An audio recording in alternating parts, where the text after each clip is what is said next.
Москвада 1 миллиондон ашык. Андан да көп мигранттарыбыз бар.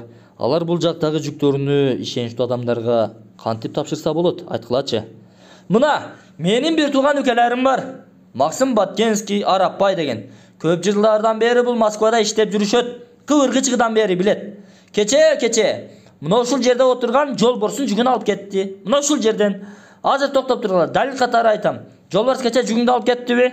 Ооба. Мына көрдүңөрбү, уктуңарбы? Ушул жерден Жолборстун жүгүн алып кеткен. Дагы экинчи ирет сурап коеюн. Жолборс жүгүңдү алып кеттиби кече? Ооба. Мына ушундай ишеничтүү ükелерибизге, инилерибизге жүктөрдү тапшырбай анан кимге тапшырабыз?